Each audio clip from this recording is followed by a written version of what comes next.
So, hey guys, can you tell what Cyber's deck we're playing here? Well, of course you can't. With this lineup, we could be playing, pretty much any Cyber's deck, really. Aside from, like, maybe Marincess. I don't think Marincess can really run this stuff like this. Can they? I mean, let me check real quick. Is this, like, for the rest of this turn lock? Or just... Oh, it is for the rest of this turn. For the rest of this turn? Yeah. I mean, technically, I guess they might be able to run, like, circular. I guess? Can they? 2+ water monsters. We do a Marincess monster, water monster. I mean... I guess we'll put this as down as like a maybe that they can play circular, but it's like not really efficient to play like Lady Debug or Parallel Exceed, I don't think, because you can't use them for like anything with your Marincess monsters. But in general, Marincess doesn't play these anyway, so we're probably sorted for here. Or I mean, sorted here, yeah.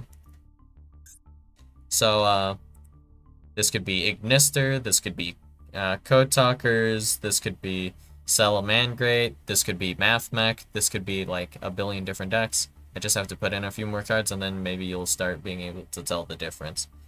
But essentially every single Cyber's deck plays like most of these cards, if not all of them. Because like, why wouldn't you? This is just free stuff, essentially. Having like Trishula effect, kind of, with Laplacian, and then a negate from the diameter here. So that's a lot, and it's also bodies that you can use to do other stuff with, I guess, right? So completely free. And yeah. There's also like I guess access code, which kind of just exists here, you know. Well, with any Cyber's deck, if you can get like 2 Cyber's monsters on the field, of course you can go like Splash Mage, Transcode Talker, and then you'll summon back like on a Splash Mage, and then you go Access Code Talker, and then boom, you have like 3 pops if you really want to sacrifice Access Code Talker as well. But you have definitely 2 pops and, what was this? Like, 5,300 attack, which would allow you to attack over most monsters. So, essentially, in that turn, you can destroy, like, 3 of your opponent's cards off of just Access Code Talker. And that's just kind of how it goes. That's, like, the Subverse line, you know? That, or I don't know, maybe update access. There's also a Xeno lock noticeably on a lot of their cards though, so they're not like super splashable in other like I guess types, other deck types like Worm decks, zombie decks, whatever, warrior decks. So for example, we have Splash Mage here, which is for the rest of this turn you can only special summon Cyber's monsters. With Transcode Talker here, it's the whole turn you're not allowed to summon monsters aside from Cyber's monsters, specifically special summon. So if you normal summon Ash Blossom and Joy Spring for some reason, that's okay. You can still activate Transcode Talker. Your sins are forgiven. I don't know why I said that, but anyways. With Math Mech, Circular doesn't actually lock you. It kinda does lock you into attacking with only 1 monster for the rest of this turn. But with Math Mech Sigma, you can only, for the rest of this turn, only special summon Cyber's monsters. But in any like non-link deck, you would be able to do like a full Math Mech line anyways, as long as you don't have anything in your extra monster zone. So like Synchro deck, like just a pure Synchro deck, Fusion deck, whatever. As long as you're not locked or anything, you should be able to resolve Sigma, and then do your full line and get your Laplacian. But aside from like circular, primarily all of your good like cyber support like Transcode Talker and Splash Mage are just completely not usable by like non-cyber stacks. First off, well, I guess this doesn't really apply to Transcode Talker, does it? Because Transcode can technically special summon. Well, I don't know what I was saying there. Actually, what I was about to say was really wrong. So, Transcode Talker with Splash Mage is just an insane combo. Either way. Being able to go like from a Link 2 all the way to a Link 4 for like pretty free, and then like with access code you can just start popping your bonus cards. Also for free. And you can just bring back any like Link 3 or lower Cyberse Link monsters in your graveyard, which is pretty insane. So, for example, if you want to, you could Transcode Talker, bring back Transcode Talker. Actually, it says except for Transcode Talker. Never mind. I guess you can bring back Power Code Talker, I think. Was that a Link 3? I don't know. Was it? Yes. So, pretty crazy that you kind of just do that. And yeah. So cyber stacks, clearly, simply put, their extra deck is pretty good and generically useful for their type. And that's pretty nice. How they have like Xeno locks that help with that. But like for some other like I guess types. Yeah, types, sure. Other types of decks or like type focused decks. If we have like Isolde, for example, you could summon Isolde, of course, right? But Isolde doesn't like lock you at all, and this in general allows you to do like more degenerate things. So, only 2 warrior monsters?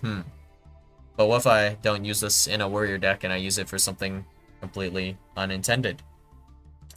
Well, you know, if this card is link summon, you can add a warrior monster from your deck to your hand. But for the rest of this turn, you can add normal summon, /set, or special summon monsters with that name, or activate their monster effects. You can send any number of equipped spells with different names from your deck to the graveyard. Special summon 1 warrior monster from your deck whose level equals the number of cards sent to the graveyard. You can only use each effective Isolde 2 Tales of the Noble Knights once per turn. So, there's, aside from the summon condition, you only really require like, I guess, some equip spells and then a few warriors in your like deck.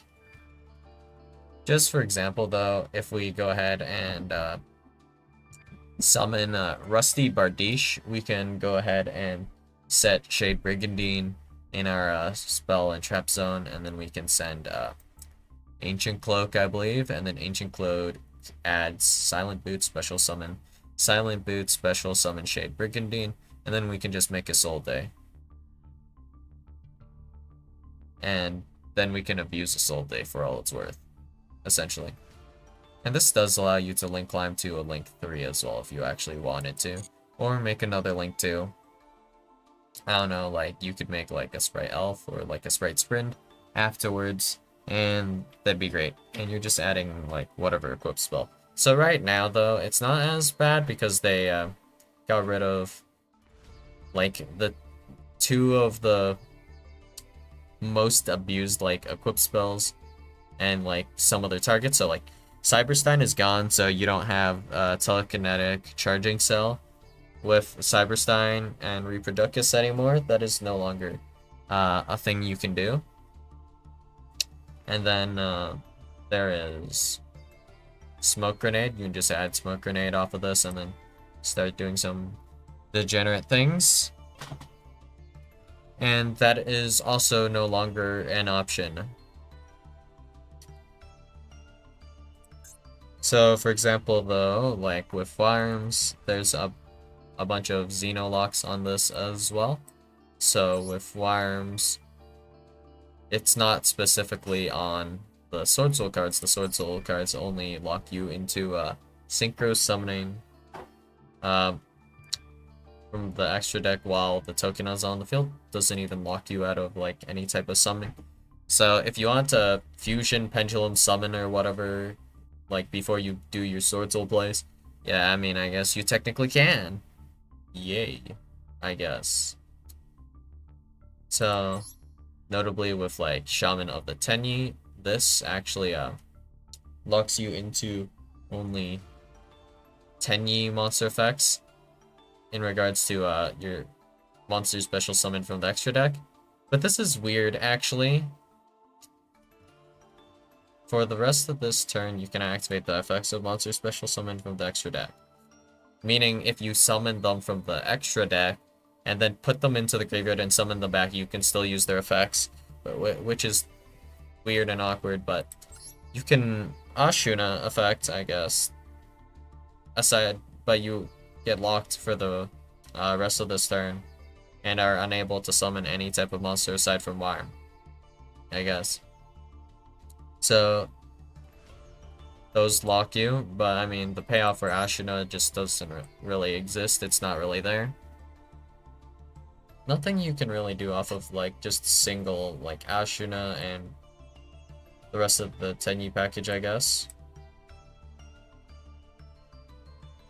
Well, I guess you would special summon like Ashuna, I guess, link off for link 1 and then summon a Worm, and then I guess you could go into Shaman of the Tenyi from there. Which is like fine for like their in-archetype stuff, but it doesn't really synergize with anything as far as I'm aware of, because you're getting Worm locked anyways. Like aside from maybe like Worm stuff, there's no point in doing this with like any other list.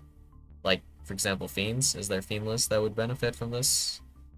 Like anything Ashuna does? I don't think so. Lock is like fairly early as well. Ideally, I guess you would need like some normal monster, like maybe an adventure package, just so you would have like a non-effect monster or whatever to like, I don't know, allow the effect of Ashuna, which is like alright, I guess. But then once we go to stuff like zombies, for example, zombies have like just a bajillion locks on them. So we'll go through that real fast as well. It's not like, I don't know how I feel about this, because some like types actually just don't have locks the same way like other types do, where you're just getting like a crazy amount of Xeno locks.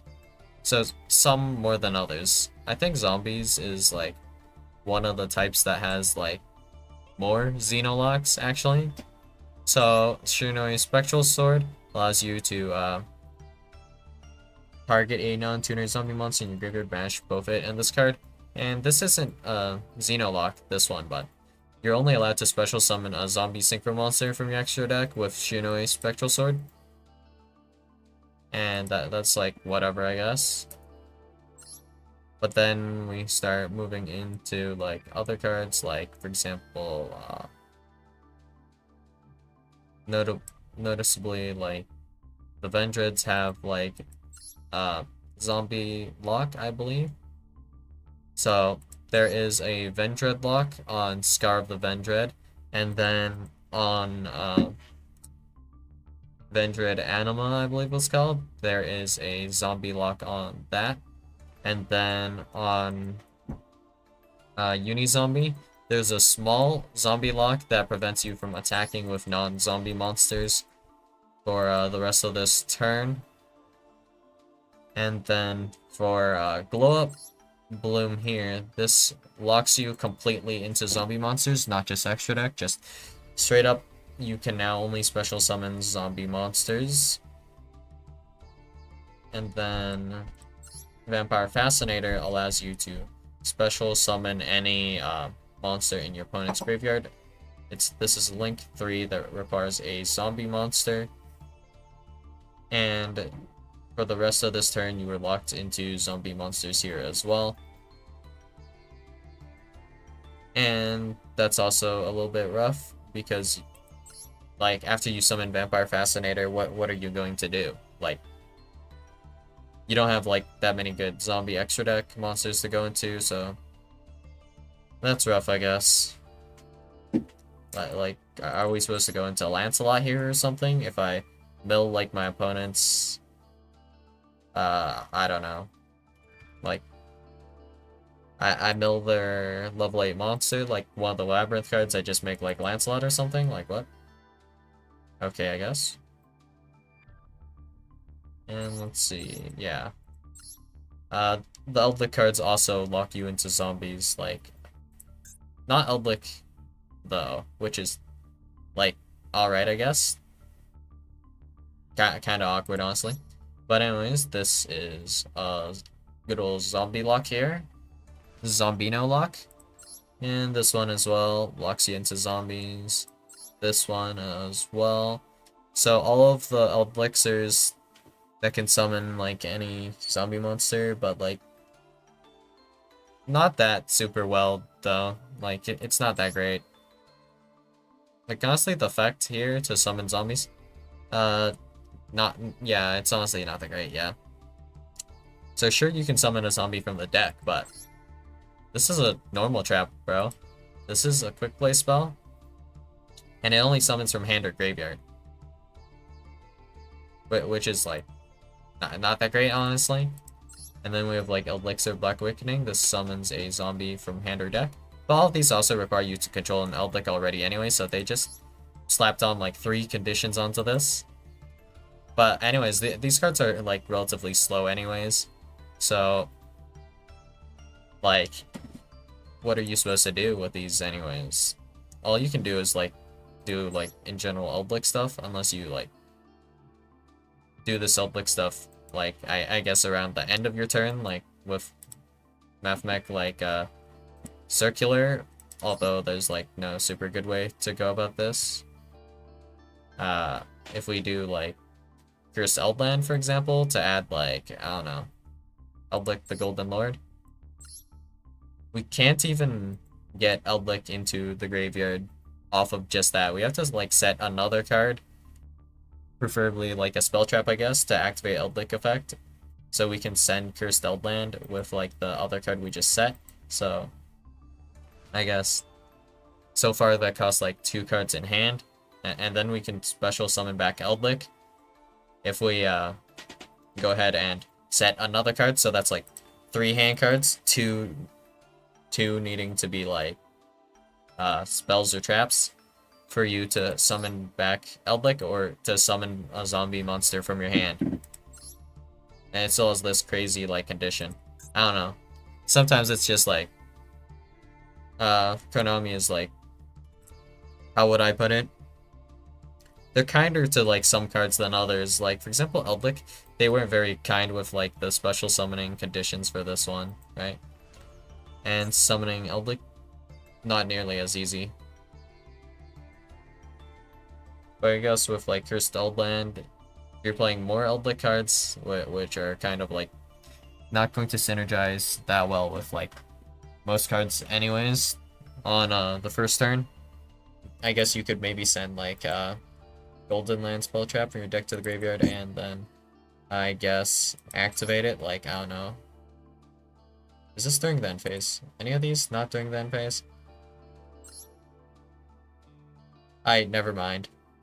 Because my idea was to like just send one of these, banish it, and then like put down an Elixir and then go into another one after we send the Elixir. But I guess it's only the Elixirs that can like quick effect just set a card, right? Oh. We're struggling here. Elixir. You can banish this card from your graveyard, set 1, yeah. So this is just kind of like a quick effect you can do whenever. And, well, you are limited to 1, like, effect per turn, and only once that turn, so we can not just special summon, like, Eldlik, and then set a Golden Land. We can only do one or the other. So that's fine, I guess. Whatever.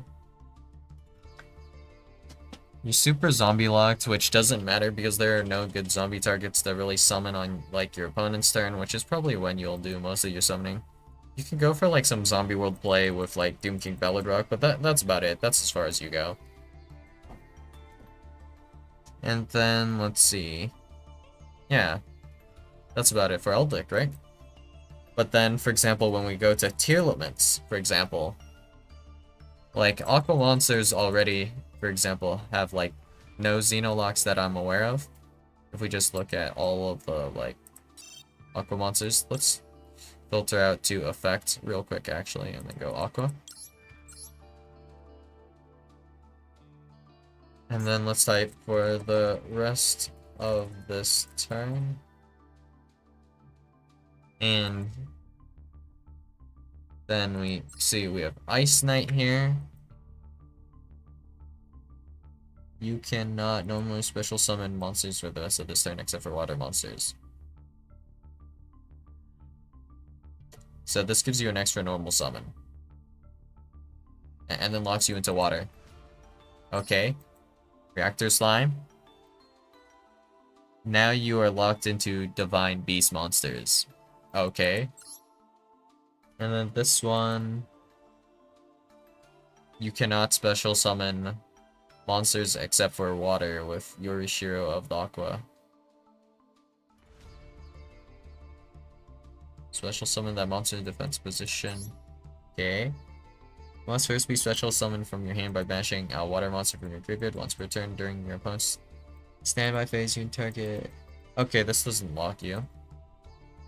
Gradle Slime Jr. Water lock. So none of these obviously have a aqua lock, only water locks.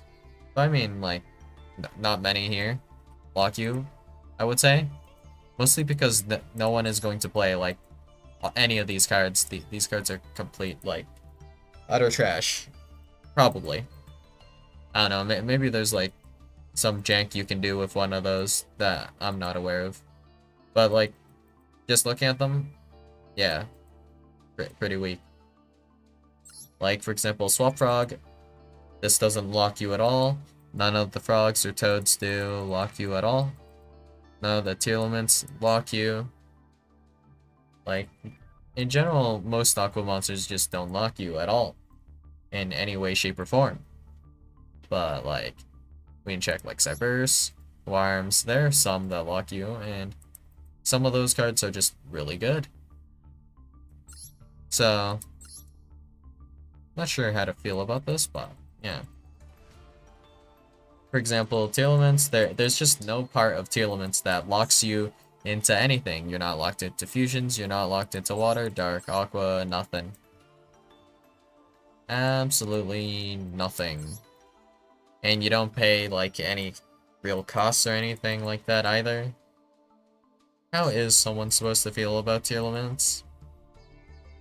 Like, the cards are giga just broken, disgusting. Like, we look at Lady Debug. If this card is no more special summon, you can add one level 3 or lower Cyberse monster from your deck to your hand. And then we look at, I don't know, like, I guess. Let's change our filters. We look at TEARLAMENT's Rhino Heart. If this card is no more special summon, you can send one TEARLAMENT monster from your deck to the graveyard except for TEARLAMENT's Rhino Heart. If this card is sent to the graveyard by card effect, you can special summon this card but bash it when it leaves the field. And if you do, send one TEARLAMENT card from your hand to the graveyard. And this is one of, like, the arguably, like, worse TEARLAMENTs to an extent. Because, for example, Sheeran has. During your main phase, you can special summon this card from your hand, and if you do, send one monster from your hand to the graveyard, then send the top 3 cards of your deck to the graveyard. If this card is sent to the graveyard by card effect, except during the damage step, you can fusion summon one fusion monster from your extra deck by placing fusion materials mentioned on it from your hand, field, and or graveyard, including this card from your graveyard on the bottom of the deck in any order.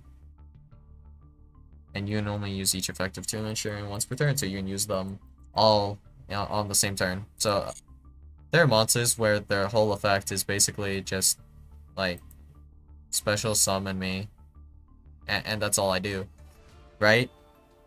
So it's the same thing as Sheeran, and then Sheeran also has mill 3 cards, so That's like the entire effect of like some of the Lightsworn monsters. Like I believe it was like, which one? I don't remember the name. I believe it was like maybe a tuner, level 4, Lightsworn. And then it's like ignition effect to like mill 3 or whatever. But you don't really have like a way to special summon it, in the sense that it can't special summon itself.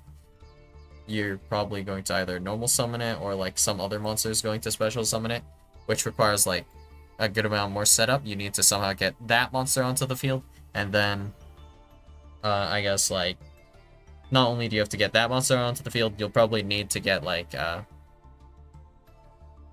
this monster into the graveyard as well to bring it back from the graveyard. I believe the only way to bring it back is generally through the graveyard, aside from like normal summon. I don't think special summon from the hand is an option.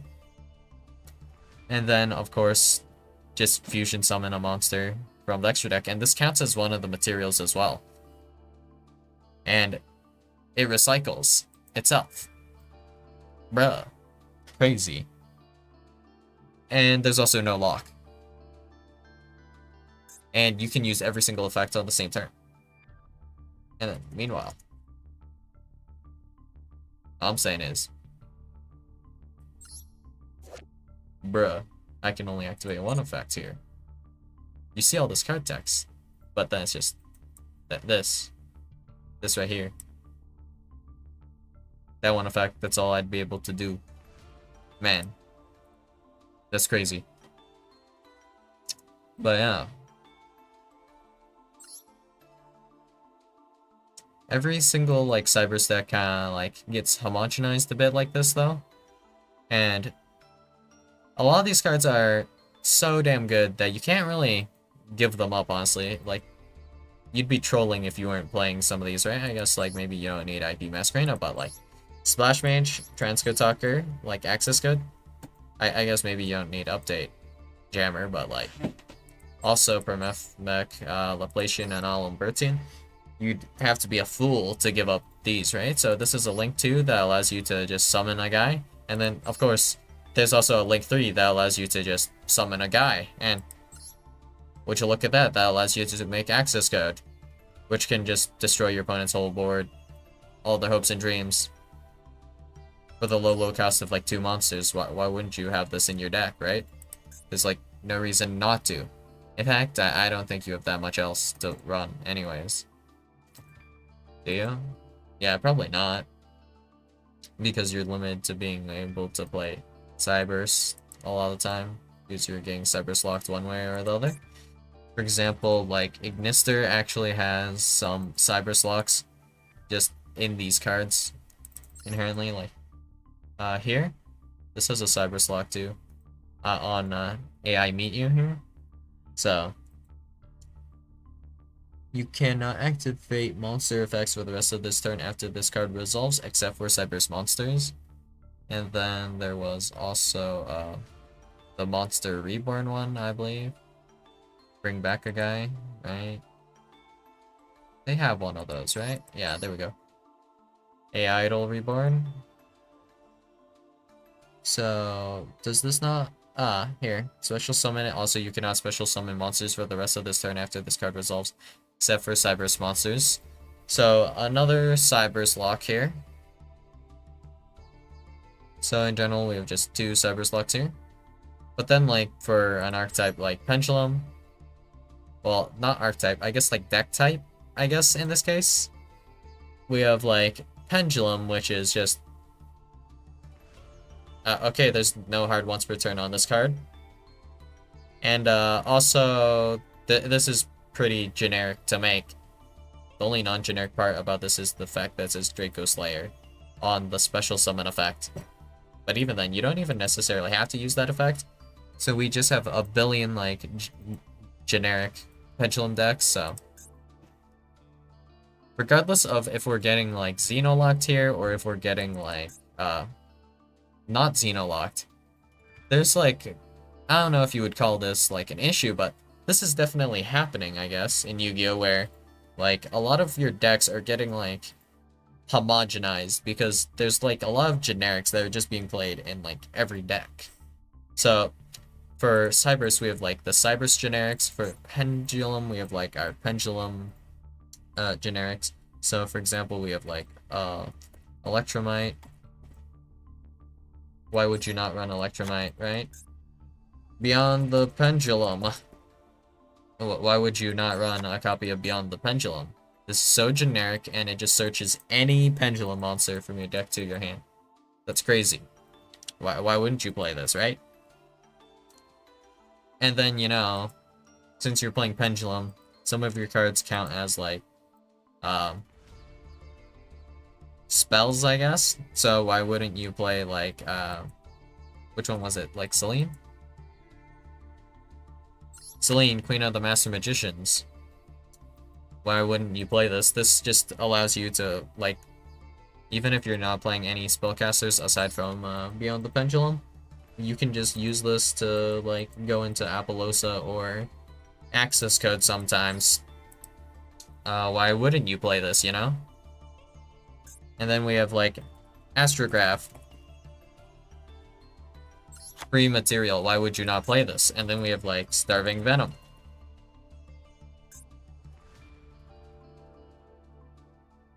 If you're playing, like, Dark Pendulums, why would you not play Supreme King Dragon Starving Venom?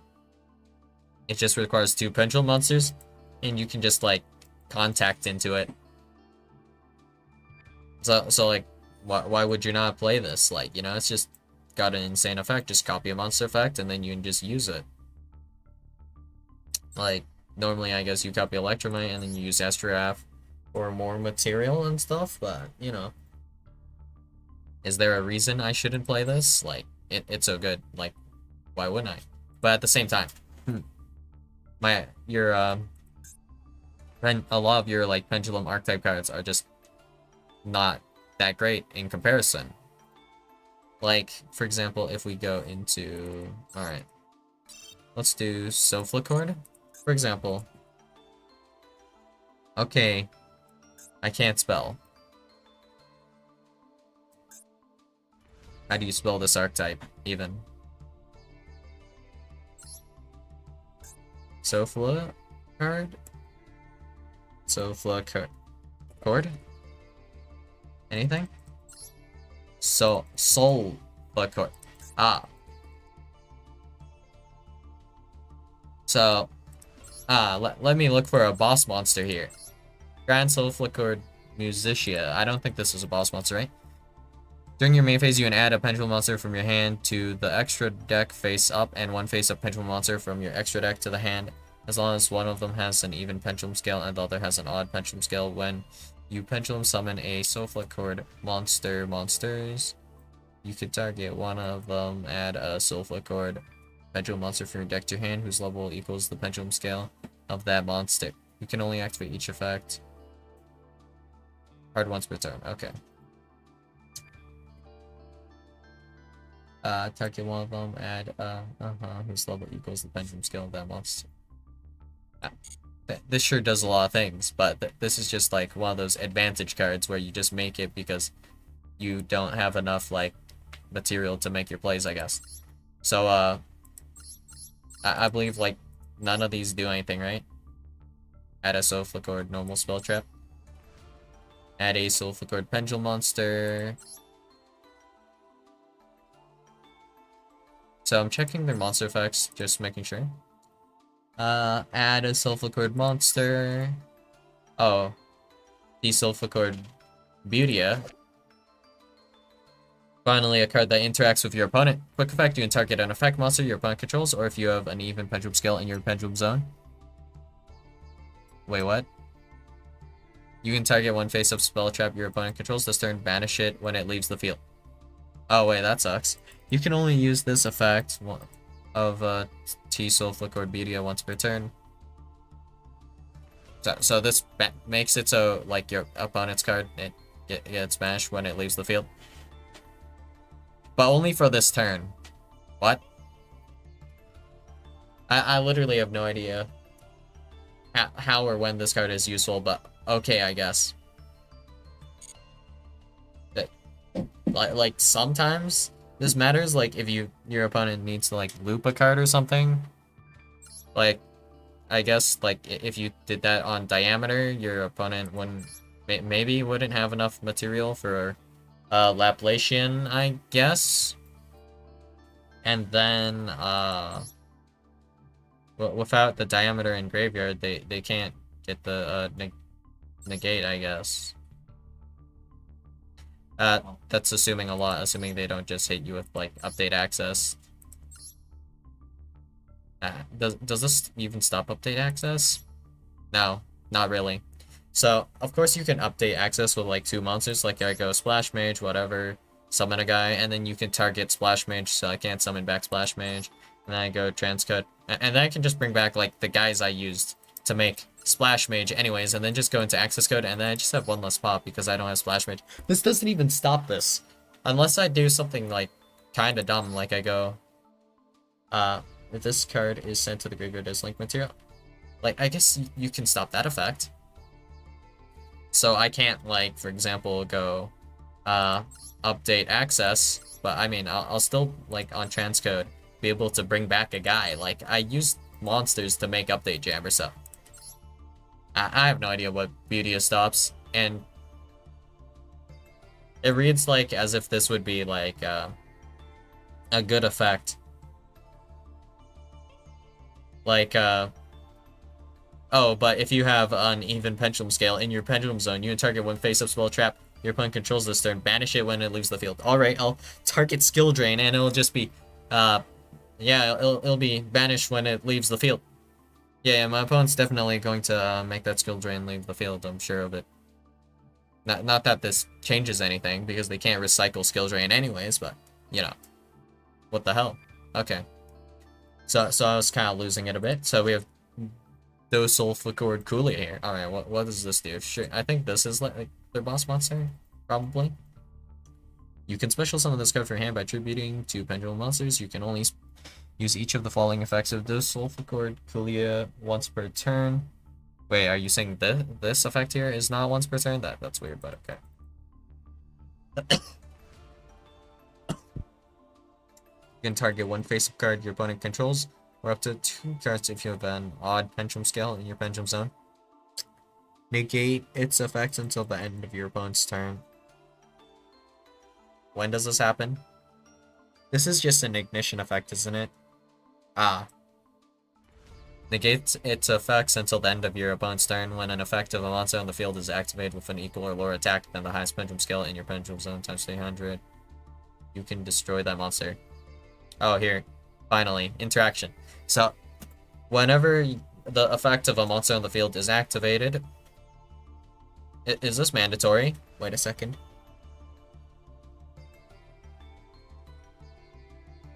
Oh, no it's not. You can destroy that monster.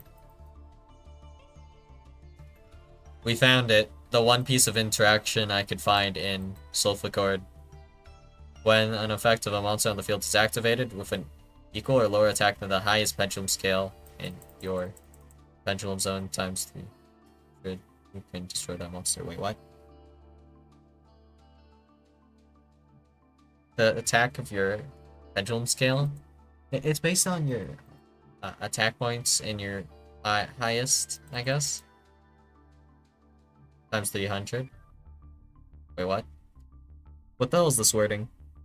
When an effect of a monster on the field is activated with an equal or lower attack than the highest pendulum scale in your pendulum zone times 300. What the hell does that mean? What?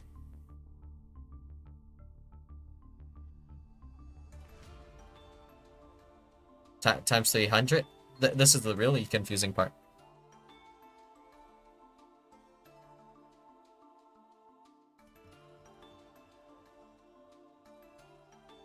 So, if you're, if I'm reading this correctly, if I have like a 5,000 attack point monster, but you have like a 2,001, it doesn't matter because you multiply the attack on the pendulum scale like times 300, so it'd be like an obscene amount, or am I crazy? What the hell does this mean? Like, does it actually mean that, or does it mean something else? Every time I read this, I'm losing my mind. Well, I mean, it's only a hard once per turn and not a floodgate, so whatever. If it was like a floodgate, I guess it would matter. Like, let's read this one more time. When an effect of a monster on the field is activated, okay, that's straightforward, with an equal or lower attack than the highest pendulum scale in your pendulum zone times 300. Oh, wait, it's the scale? So, like, if you have a scale of 1, multiplied 1 by 300, that'd be 300. So if we had a scale of 10 for some reason, we'd multiply that by 300. Oh, that's what I was not getting. Okay, then that'd be 3,000, I guess. Oh. What is this? 8? 8 times 300. Oh, you're really making me do math here, huh? So that's like, what, 2,400? This is 6, so that's like 1,800. What the hell? For some reason, I thought it was attack points instead of scale. But okay, this makes a lot more sense. But all right, surely one of their like spells does something, I guess. Well, you have a Soulful card in your Pendulum Zone. When your opponent activates a spell trap card or monster effect, shuffle one face-up Pendulum monster from your extra deck into the deck, then apply these effects. Pendulum monsters you control are unaffected by that effect. Cards in your Pendulum Zone cannot be destroyed by that effect. Cards in your Pendulum Zone cannot be banished by that effect. This is protection as a counter trap, right? This doesn't negate or anything, right? Okay. I guess. Soulful Card Musica. Activate one of these effects based on the pendulum skills of Soulful Card Pendulum monster cards you control. Odd. Special summon one face-up Soulful Card Pendulum monster with an odd pendulum skill. If you have even and odd, I guess, you can target a card your opponent controls, destroy it. So, destroy one card. So, it's not like MST, it's more like Raigeki Break, I guess. Cool. I guess. And then this, does this do anything? Oh, here. You can activate only one of these effects, okay. If you control Soulful Card Pendulum monster cards with at least 3 different even pendulum scales or at least 3 different odd pendulum scales, destroy one card your opponent controls. Also Raigeki Break. But, like, this one's a field spell. Okay. Soulful Card Scale. Oh, here, finally. A card that, like, actually has a relatively strong effect. Alright, you can apply any of the following effects in sequence based on the number of Soulful Card Pendulum monster cards you control with different names. 3+, return one card from your Pendulum Zone to the hand, and if you do, place one face up Soulful Card Pendulum monster from your extra deck in your Pendulum Zone. Special summon a Soulful Card Pendulum monster from your hand. Destroy all face-up cards your opponent controls. If this happens in sequence, does the number changing, like, during the resolution of this effect change the count? I guess it would. I guess. So in sequence probably means, like, 3, 5, and then 7, like, in that order, I guess. Destroy all face-up cards your opponent controls. Wait, this doesn't destroy back row. Huh. That's awkward. Randomly, okay, I guess. Sure. I can't be bothered to think about that. I guess, like, kind of Raigeki. It's just more or less Raigeki. Okay, then. Activate one of these effects. Yeah, this doesn't interact with your opponent either. Okay. So, we have pop a card for your opponent's turn in archetype. That is the only interaction you have. Aside from that, you have to rely on just completely generics to be able to, like, interact with your opponent at all. Like, at all. Aside from that, I don't know, maybe you try to beat them with your very in archetype, very strong monster. Do Soulful Card Ash Blossom. Or Do Soulful Card Maxi. But, like, I mean, otherwise, there's literally no interactions aside from, let's see, which one was it? Soulful Chord Musica, which allows you to like destroy one of your opponent's cards, and then there was the Soulful Chord Coolia with that funky effect to like pop a card. That doesn't interact with back row either, so you have like this, and this can somewhat interact with back row, like kind of, I think, right? Does this say face up or anything? No. Okay, just says destroy one card your opponent controls. This one doesn't even target. Does this one target? Yes, it does. Okay, I guess. So, I guess that's how it works. I guess Soulful Chord. I've read, like, a few of them, glanced over some of their effects, and they don't really have many forms of, like, interaction, or do they even have, like, good board breaking ability? I mean, I guess you have, like, the, 7+ effect on this to destroy, like, all face-up cards your opponent controls. Presumably, this will destroy, like, all the monsters they control, I guess.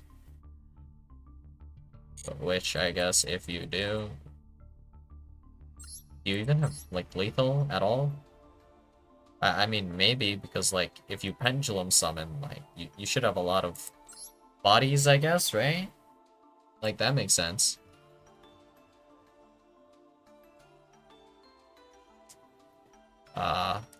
Okay. This effect's not, like, that useful generically either. I think that's mostly good for specifically in archetype, right? Yeah. And you would need to run, like, a lot of the Soulful Chord cards to make sure you have a target, I believe, right? Yeah.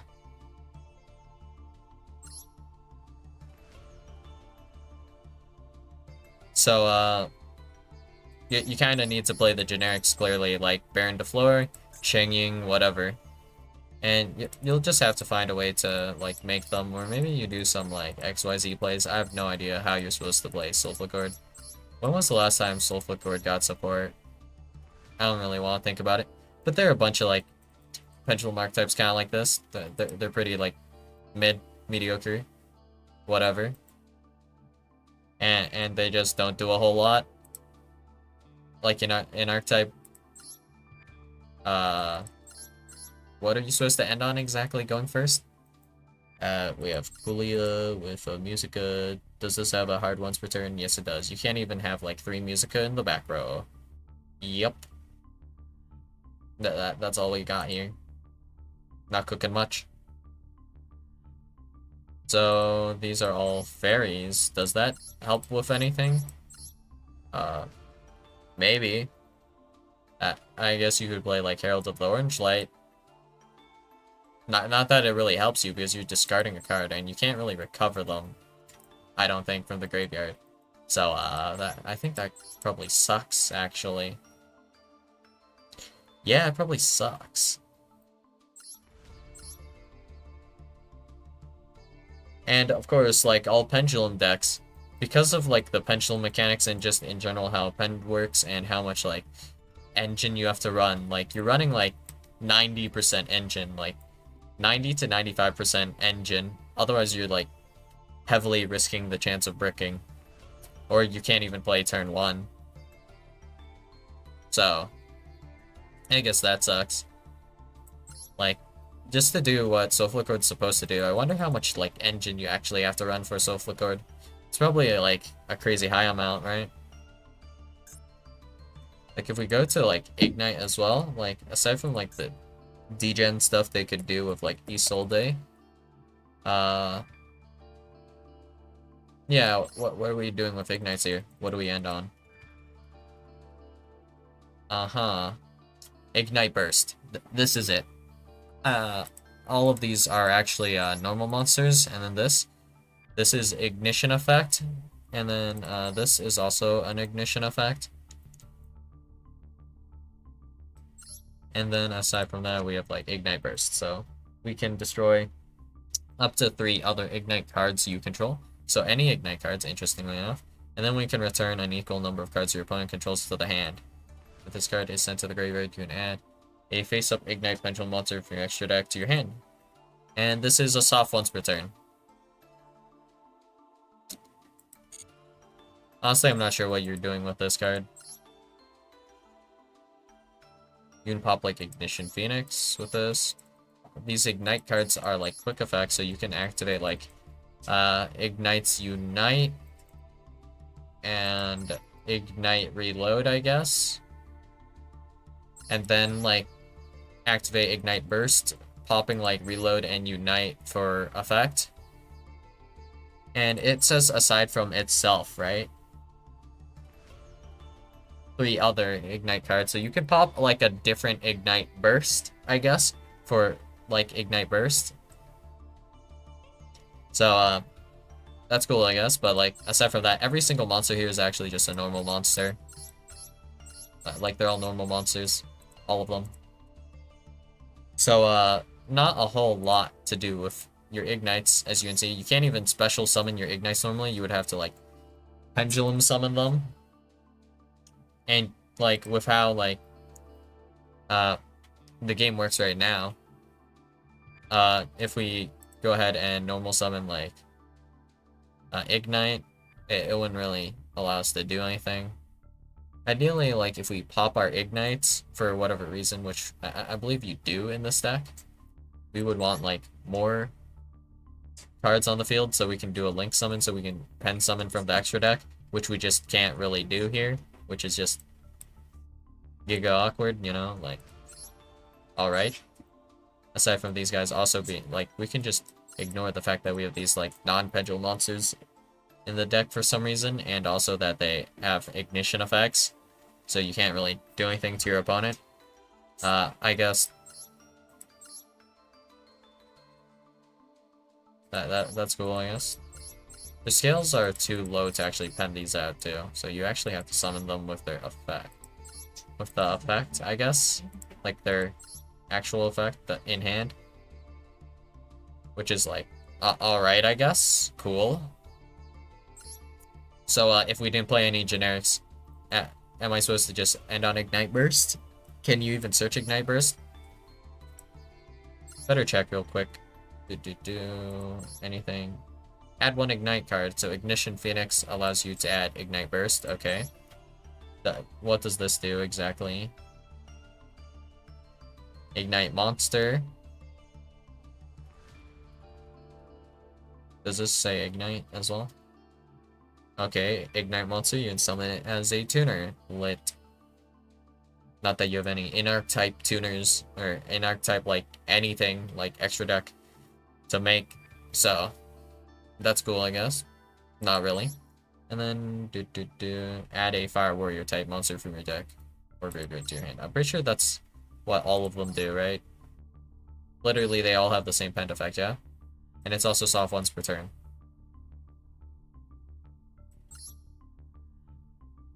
So you can't even really search Ignite Burst that easily. So, I mean, if we run 3 copies of Ignite Burst and then 3 copies of Ignition Phoenix, then we can, I guess, grab Ignite, like, Burst. I don't see why you would really want to grab anything other than Burst at this point in time. Well, I guess you can pray to draw it off of Ignite Reload, potentially.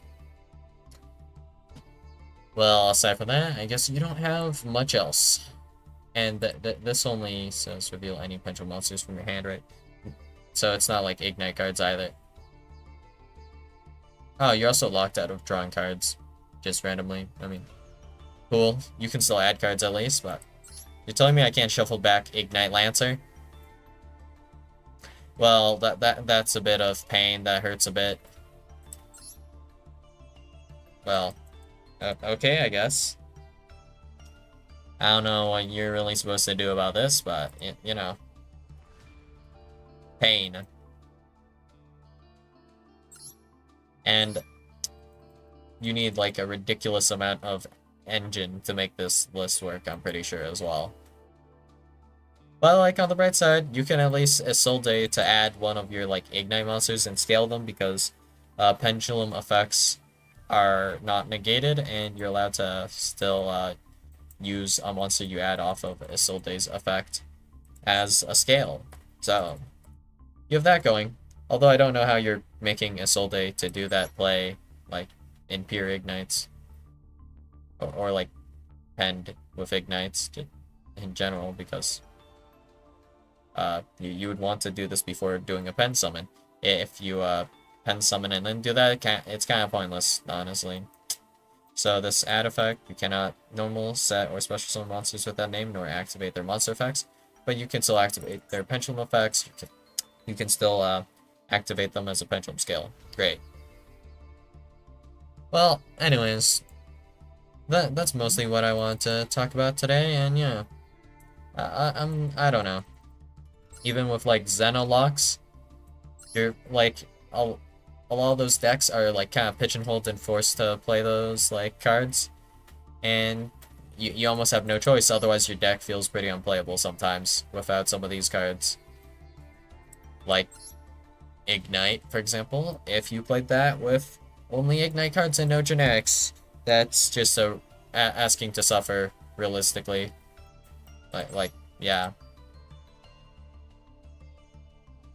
And with like Cybers, yeah, you kind of again screwed over by not playing those. And for some other decks, you just don't have boss monsters, so you have to run the generic ones. Otherwise, you're ending on literal air, like with Ignite, I guess, for example, or Soulflick Cord. I don't really see many points of interaction anywhere. So yeah, that's all I've got for you guys today, and I'll see you guys in the next video. Bye.